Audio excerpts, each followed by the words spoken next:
예수님께서 그동안 예루살렘 성전에서 종교 지도자들과 논쟁을 하고 하나님의 말씀을 가르치셨습니다. 마지막 말씀을 전하시고 성전을 나올 때에 제자들 중에 한 사람이 예수님에게 이렇게 말을 하죠. 예수님, 이 성전의 이 아름다움을 보십시오. 대단하지 않습니까? 이렇게 성전에 대해서 말씀하시자 예수님께서 아주 충격적인 말씀을 하십니다. 그 말씀은 이 성전이 무너질 것이다 라는 말씀입니다. 그러면서 예수님은 제자들에게 이 종말에 어떠한 일이 일어날지에 대해서, 그리고 너희들이 어떻게 이 종말에 신앙생활을 할지에 대해서 말씀해 주십니다. 오늘 말씀과 또 다음 주 말씀을 통해 이 종말의 때에 저와 여러분 종말론적인 신앙을 바르게 가질 수 있기를 바랍니다. 자, 첫 번째입니다. 한번 따라서 해보십시오. 하나님께서 성전을 무너뜨리십니다. 2절 말씀입니다. 예수께서 이르시되 내가 이 큰 건물들을 보느냐. 이 큰 건물이 뭐죠? 성전이에요. 성전. 이 성전을 보느냐. 돌 하나도 돌 위에 남지 않고 다 무너뜨려지리라 하시니라. 지금 제자들과 예수님이 보고 있는 성전은 헤롯 성전입니다. 처음에 지어진 성전은 솔로몬이 지은 성전이죠. BC 586년에 바벨론에 의해서 완전히 솔로몬의 성전이 무너집니다. 그리고 이제 유다 백성들이 바벨론 포로로 끌려가죠. 그리고 70년 있다가 돌아와서 다시 성전을 짓습니다. 두 번째 성전이 수룹바벨 성전이에요. 수룹바벨이 지도자였기 때문에 수룹바벨 중심으로 성전을 지은 겁니다. 그러나 그 성전은 아주 초라한 성전이에요. 한 약 200-300년이 지났고요. 이제 이 유다가 로마의 지배를 받게 되었죠. 그때 로마에서 유대 왕을 파송합니다. 그가 첫 번째 왕이 헤롯이에요. 헤롯은 유대인이 아닙니다. 이방인인데 유대인의 왕이 되었어요. 유대인들이 좋아했을까요? 싫어했을까요? 싫어했습니다. 그래서 이 헤롯 왕은 유대인의 마음을 얻기 위해서 성전을 지어줍니다. 그리고 자기의 영광을 나타내기 위해 예수님이 오시기 전 BC 20년 전부터 성전을 짓기 시작하는데 예수님 시대에도 성전을 짓고 있어요. 그리고 이 성전은 언제 완공되느냐? 주후 64년에 완공됩니다. 약 84년에 걸쳐 헤롯 성전이 지어져요. 이 당시의 기록을 보면요, 예루살렘 성전을 못 본 사람은 아름다움에 대해서 논하지 말라는 말이 있어요. 그만큼 이 헤롯 성전은 웅장하고 아름다운 성전입니다. 유대인들은 이 성전에 대한 자부심이 있었어요. 이 성전이 그들의 영적 우월감을 가져다 주었습니다. 제자들은 이렇게 웅장하고 화려한 성전을 바라보면서 야, 예수님 정말 대단하지 않습니까? 이렇게 자아도취에 빠진 거예요. 제자들뿐만 아니라 모든 유대인들은 성전 중심으로 신앙생활을 했습니다. 그러니까 성전에 가서 제사를 지내면 하나님께 예배했다라고 생각하는 거예요. 그러니까 뭐가 중요한 거예요? 성전에 가서 제사 지내는 게 중요한 거예요. 하나님을 만나고 하나님을 경험하고 이것이 중요한 것이 아니라 성전에서 종교 생활하는 것이 그들에게는 중요했습니다. 그러니까 유대인들은 하나님을 섬기는 것이 아니라 눈에 보이는 성전에서 종교 활동을 한 것뿐이죠. 예수님은 이 웅장한 성전이 무너질 것이라고 말씀합니다. 예수님 말씀대로 주후 70년, 이 성전이 지어지고 나서 6년이 지나서 주 70년에 로마가 예루살렘을 완전히 점령합니다. 그때 로마 장군 티투스 장군이 이 예루살렘 성전을 완전히 무너뜨리죠. 그 이후로 지금까지 예루살렘에 성전이 지어지지 못합니다.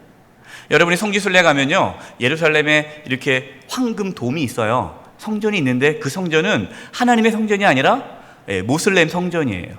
그러니까 지금 그 예수님 시대, 예수님께서 예언하셨던, 말씀하셨던 70년의 성전이 무너진 이후로는 하나님의 성전이 세워지지 않았습니다. 그런데 왜 하나님께서 솔로몬을 통해서 성전을 짓고 스룹바벨을 통해 성전을 지었는데 또 이제 헤롯 성전, 그렇게 크게 지은 성전을 왜 하나님께서는 무너뜨리시고 지금까지 성전을 세우지 않으실까요? 그 이유는 하나님께서는 더 이상 성전을 통해서 만나주지 않으시고 성령 하나님을 통해 우리를 만나 주시기 때문입니다. 요한복음 4장에 예수님께서 사마리아 지역으로 갑니다. 거기서 사마리아 여인을 만나죠. 사마리아 여인이 예수님을 만나고 나니까 예수님이 참 선지자구나라는 걸 깨닫게 됩니다. 그래서 평상시에 가장 궁금한 질문을 해요. 그게 뭐냐면 어디에서 예배를 드리느냐예요. 사마리아 사람들은 자기들이 세운 산, 자기들이 정한 산에서 예배를 드렸습니다. 하나님께. 또 유대인들은 어디서 예배를 드립니까? 예루살렘에서 예배를 드려요. 물어보는 거예요. 예수님, 어디에서 예배 드리는 것이 하나님께서 기뻐하는 예배가 되겠습니까? 그때 예수님께서 놀라운 말씀을 하십니다. 요한복음 4장 21절입니다. 예수께서 이르시되 함께 읽겠습니다. 시작.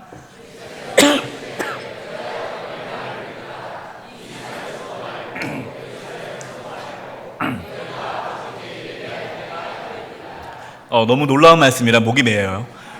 왜 놀라운 말씀이냐면 이 산에서도 말고 예루살렘에서도 말고 하나님께 예배할 때가 온다라는 거예요. 충격적인 말입니다. 왜? 예루살렘에서만 하나님께서 예배를 받는 줄 알았단 말이에요. 근데 아니라는 겁니다. 그러면서 뭐라 말씀합니까? 요한복음 4장 23, 24절이에요. 아버지께 참되게 예배하는 자들은 영과 진리로 예배할 때가 오나니 곧 이때라. 아버지께서는 자기에게 이렇게 예배하는 자들 찾으시느니라. 하나님은 영이시니 예배하는 자가 영과 진리로 예배할지니라. 아멘. 참된 예배란 예루살렘 성전에서 드리는 것이 참된 예배가 아니라 성령으로 드려지는 예배가 참된 예배다라는 것이죠. 그러니까 참된 예배는 어떠한 특정한 장소에서 드리는 것이 아니라 하나님의 임재, 하나님을 만나는 가운데 드려지는 예배가 진짜 예배다. 예수님께서 이 땅에 왜 오셨어요? 우리에게 성령을 보내주시기 위해서 오신 거예요. 우리가 참된 예배를 드릴 수 있도록 하기 위해 예수님이 이 땅에 오신 것입니다. 우리는 예수님을 믿음으로 제사함을 받고 성령을 받게 되죠. 성령이 우리 안에 오십니다. 그럼 우리는 뭐가 됩니까? 성령의 전이 되는 거예요. 하나님께서 예루살렘 성전을 무너뜨리신 이유는 어떠한 성전을 세우기 위해 성령의 전인 저와 여러분을 성령의 전으로 세우기 위해 눈에 보이는 성전을 무너뜨리신 거예요. 고린도전서 6장 19절 20절입니다. 너희 몸은 너희가 하나님께로부터 받은 바 너희 가운데 계신 성령의 전인 줄 알지 못하느냐? 너희는 너희 자신의 것이 아니라 값으로 산 것이 되었으니 그런즉 너희 몸으로 하나님께 영광을 돌리라. 성전은 하나님의 몸을 상징합니다. 그래서 예수님께서 죽으시고 부활하심으로 저와 여러분이 성령의 전이 된 거예요. 예수님이 죽으신 것을 이게 상징적으로 보여준 것이 이제 성전이 무너지는 거죠. 요한복음 2장 19절 22절입니다.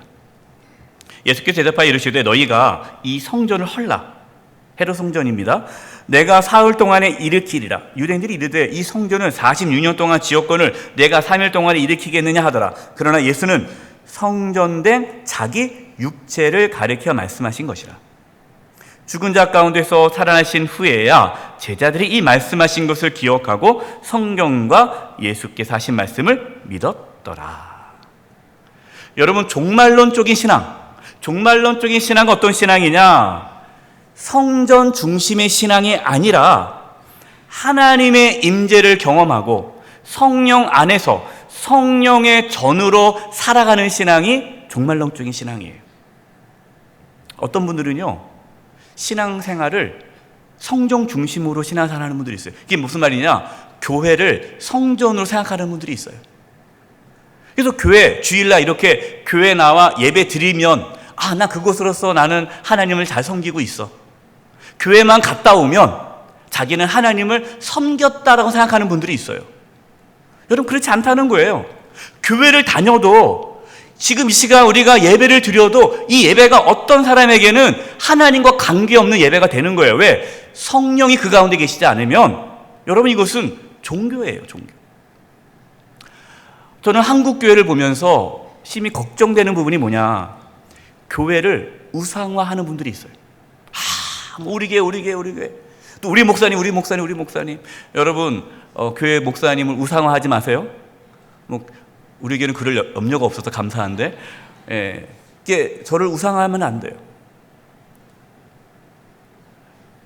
교회가 하나님을 대신할 수 없는 거예요. 여러분, 오해하지 마세요. 그렇다고 교회가 필요 없다, 이것이 아니죠. 우리의 신앙이 교회 중심으로 가야 됩니다. 그러나 뭐가 문제냐, 그냥 단순히 교회 자체를 그것이 마치 신앙의 본질인 것처럼 여기면서 교회만 왔다 갔다 하면 신앙생활 했다고 착각하는 게 문제라는 거예요. 하나님은 성전을 무너뜨렸습니다. 만약에 우리가 교회를 우상화하면 하나님은 교회를 무너뜨리십니다. 그래서 한국 교회가 많은 교회들이 파산하고 문을 닫고 무너진 이유가 교회를 우상화했기 때문이에요. 누가 성전입니까? 저와 여러분이 성전이에요. 예수님께서 십자가의 죽으심으로 저와 여러분이 하나님의 성전이 됐어요. 그래서 우리는 우리와 함께 하시는 성령님과 함께 거룩한 삶을 살아가는 것이, 그것이 참된 예배자의 삶이고, 또 이 시간 예배 가운데 성령 가운데 하나님의 임재를 경험하고 예배드리는 것이 참된 예배자고, 이것이 종말론적인 신앙입니다. 두 번째, 한번 따라서 해보십시오. 끝까지 견디는 자가 구원을 받습니다. 성전이 무너진다 하니까 제자들이 깜짝 놀랐어요. 왜냐하면 성전이 무너질 거라고 생각도 못했거든요. 그러면서 제자들은 이렇게 생각했습니다. 성전이 무너진다는 것은 이제 예수님께서 유대인의 왕이 되어서 새로운 시대를 열어주나 보다, 이렇게 생각했어요. 그래서 예수님, 그럼 그때가 언제입니까? 막 흥분해서 좋아가지고 이제 자기들이 뭔가 이제는 나설 때가 됐구나 생각해서 말씀을 드렸는데, 예수님께서는 그 때와 그 시기를 말씀하지 않고 너희들이 어떻게 종말의 삶을 살아야 될지를 말씀하십니다. 그 첫 번째가 뭐냐면, 이 종말의 때에는 거짓 그리스도가 나타난다라는 말씀이에요. 5절과 6절입니다. 예수께서 이르시되 너희가 사람의 미혹을 받지 않도록 주의하라. 많은 사람이 내 이름으로 와서 이르되 내가 그라하여 많은 사람을 미혹하리라. 예수님 시대에도요, 거짓 그리스도가 많이 등장했습니다. 전 세계에서 가장 많은 그리스도가 있는 나라가 어느 나라인지 아세요? 네, 우리나라입니다. 우리나라에 그리스도가 제일 많아요. 자칭 그리스도, 이단이 제일 많아요. 여러분, 신천지, 통일교, 우리가 알고 있는 대부분 이단들은 다 자기가 그리스도라고 얘기하는 거예요. 딱 가짜입니다. 그리고 거기에 빠져들면 안 돼요. 또한 예수님께서는 이 종말이 되면 난리가 나고 전쟁이 일어나고 기근이 일어나고 그렇게 된다고 말씀하셨어요. 사실 예수님이 이 땅에 오셨을 때 2000년 전부터 지금까지가 종말입니다. 예수님이 이 땅에 오신 이후로 지금까지 우리는 종말의 삶을 살고 있어요. 예수님이 언제 다시 오실지, 재림할지는 몰라요. 그동안 인류의 역사를 보세요. 전쟁과 기근과 이 환란이 끊이지 않지 않습니까? 이 종말의 시대에 살고 있는 거예요. 그러면서 예수님께서 이렇게 말씀합니다. 9절입니다. 너희는 스스로 조심하라. 사람들이 너희를 공회에 넘겨주겠고 너희를 회당에서 매질하겠으며 나로 말미암아 너희가 권력자들과 임금들 앞에 서리니 이는 그들에게 증거가 되려 함이라. 제자들은 예수님이 이제 이스라엘의 왕이 되면 자신들이 한 자리씩 하고 세상의 권력을 가질 것을 기대했는데, 예수님께서 무슨 말씀하십니까? 이제 너희들은 매질을 당할 것이고 환난을 당할 것이고 또 붙잡혀가지고 재판을 서게 될 것이다, 이렇게 말씀하시는 거예요. 그러면서 13절, 우리 13절 말씀을 같이 읽겠습니다. 시작.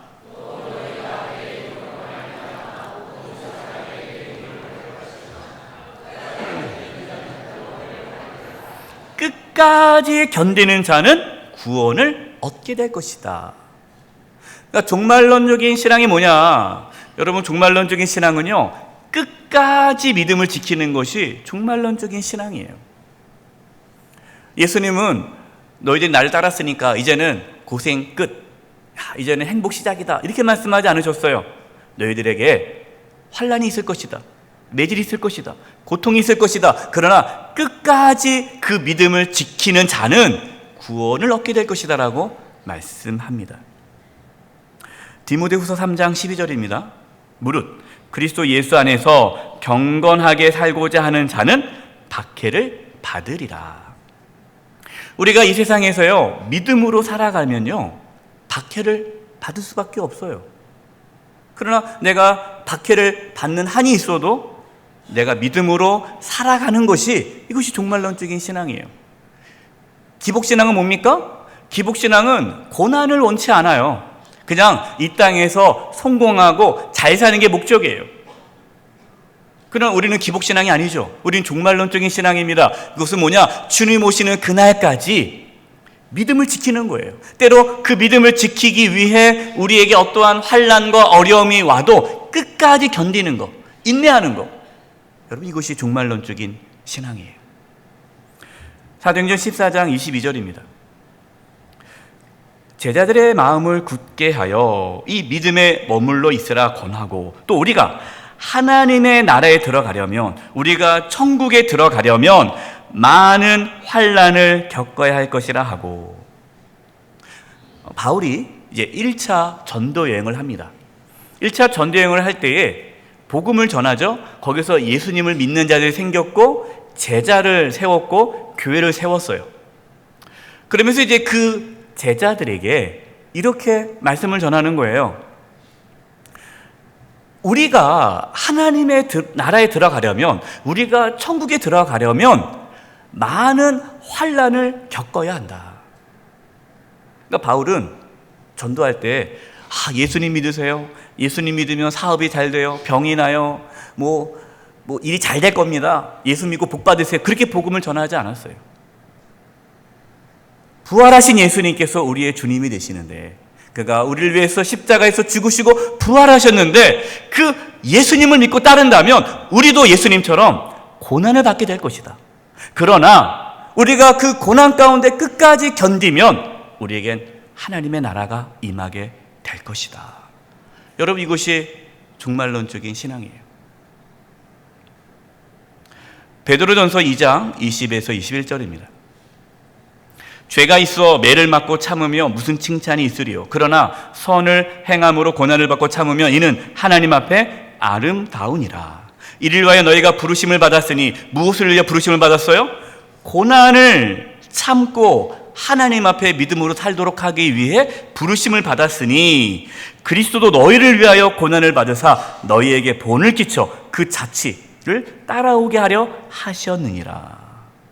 그러니까 예수님이 이제 이 성전에서 마지막 말씀을 전하시고 이제 나오시지 않습니까? 나오면서 이 감난산에서 성전을 바라보면서 제자들에게 말씀하시는 거예요. 무슨 말씀하는 겁니까? 내가 이제 십자가를 지고 고난의 길을 걸어갈 텐데 너희들도 나와 같이 함께 이 십자가의 길을 걷게 될 것이다. 환난과 어려움이 있을 것이다. 그럼 두려워하지 말아라. 그거를 잘 견디는 자는 구원을 얻게 될 것이다. 여러분, 이것이 예수님께서 제자들에게 전한 종말론적인 신앙의 모습이에요. 마지막 세 번째입니다. 한번 따라서 해보십시오. 성령님께서 복음을 전하게 하십니다. 10절 11절입니다. 또 복음이 먼저 만국에 전파되어야 할 것이니라. 사람들이 너희를 끌어다가 넘겨줄 때 무슨 말을 할까 미리 염려하지 말고 무엇이든지 그때 너희에게 주시는 그 말을 하라. 말하는 이는 너희가 아니요 성령이시니라. 예수님은 그 환난 가운데서도 복음을 전하라고 말씀합니다. 복음이 전파되어야 예수님이 다시 오신다라고 말씀하시는 거예요. 여러분, 예수님은요, 지금 기다리고 계십니다. 한 영혼을 더 구원받기를 기다리고 계세요. 그런데 우리의 힘으로 복음을 전할 수 있습니까? 못 전해요. 예수님께서 제자들에게 너희들이 이제는 끌려가서 재판을 받게 될 것이고 왕 앞에, 사람들 앞에 서게 될 텐데 두려워하지 말아라. 성령님께서 너희에게 무슨 말을 할지 알려줄 것이다 라고 말씀하고 있어요. 성령님께서는요, 우리에게 복음을 전하도록 힘을 주십니다. 사도행전 1장 6절과 8절이에요. 그들이 모였을 때 예수께 여쭈어 이르되 주께서 이스라엘 나라를 회복하심이 이때니까 하니 이르시되 때와 시기, 이 말은 뭡니까? 예수님이 다시 올 때와 시기는 아버지께서 자기의 권한에 두셨으니 너희가 알 바 아니요. 예수님이 언제 다시 오실지 그거 관심 갖지 말아라. 그게 중요한 게 아니다. 8절, 오직 성령이 너희에게 임하시면 너희가 권능을 받고 예루살렘과 온 유대와 사마리아와 땅끝까지 이르러 내 증인이 되리라 하시니라. 아멘. 예수님께서 부활하시고 승천하시기 전에 주셨던 말씀이에요. 성령이 너희에게 임하시면 너희가 권능을 받고 예수님의 증인이 될 것이다 라는 거예요. 예수님은 제자들에게 너희가 어떠한 환난과 고난을 받을지라도 성령의 충만함을 받아 복음을 전하라 라고 말씀하십니다. 여러분, 우리 교회가 9월 29일에 세세며 초청 주일을 합니다. 그거 왜 합니까? 우리 주변에 아직도 복음을 받아들이지 못한 자들이 있어요. 그분들에게 복음을 전해야 돼요. 그러니까 종말론적인 신앙이라는 것은 주님 다시 오심을 준비하는 신앙인데 성령의 충만함 받고 복음을 전하는 신앙이 종말론적인 신앙이에요.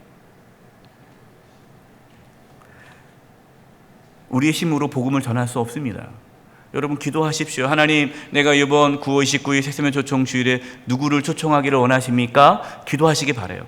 그럼 떠오르는 분들이 있어요. 그럼 그분을 쓰세요. 그걸 기도하는 거예요. 그러면 성령님께서 우리에게, 그들에게 가서 말씀을 전할 용기를 주시고 지혜를 주시고 또 우리가 그들에게 가서 초청할 때 그들의 마음을 감동시키시는 분이 성령님이시는 거예요. 결론입니다. 예수님은 지금 성전에서 마지막 말씀을 전하시고 십자가를 지기 위해 이제 베다니로 올라가십니다. 예수님은 세상적인 성공과 출세에 관심 있는 제자들에게 종말에 대해서 말씀해 주셨어요. 예수님께서 이 땅에 오신 이후로 종말은 시작되었습니다. 우리는 지금 종말의 때에 살고 있어요. 그러면 종말론적인 신앙 어떤 신앙입니까? 성전 중심의 신앙이 아니에요. 교회만 다닌다고 해서 내가 예수님 믿는 게 아니라는 거예요. 주일 성수 했냐 안 했냐 그게 중요한 것이 아니라 내가 정말 예수님을 믿고 성령이 내 안에 오셔서 성령의 전우로서 내 삶 가운데 성령님과 함께 거룩한 삶을 살아가는 그것이 참된 신앙이에요. 여러분, 이것이 종말론적인 신앙이에요. 종교인이 아니라 참된 신앙으로 살아가는 거예요. 이렇게 우리가 믿음으로 살기 시작하면요, 세상에서 환난과 고난을 당하게 됩니다. 그러한 환난과 고난 속에서도 끝까지 예수님을 붙잡고 나아가는 신앙이 종말론적인 신앙이고 그 가운데 성령의 충만함 받아 복음을 전하는 것이 종말론적인 신앙입니다. 저와 여러분, 주님 다시 오시는 이 시점에 성령의 충만함 받아 특별히 이번 세세면 초청 주일 우리가 초청할 분들 영혼을 위해서 기도하고 또 그분들이 또 교회에 나와 복음을 듣고 구원받는 놀라운 은혜가 있기를 간절히 축원드립니다. 기도하겠습니다. 하나님 아버지, 이 마지막 때에 저희들 종말론적인 신앙이 회복되게 도와주시고 끝까지 예수님 믿고 성령 충만함 가운데 복음을 전하며 살아갈 수 있도록 도와주시옵소서. 예수님의 이름으로 기도드립니다. 아멘.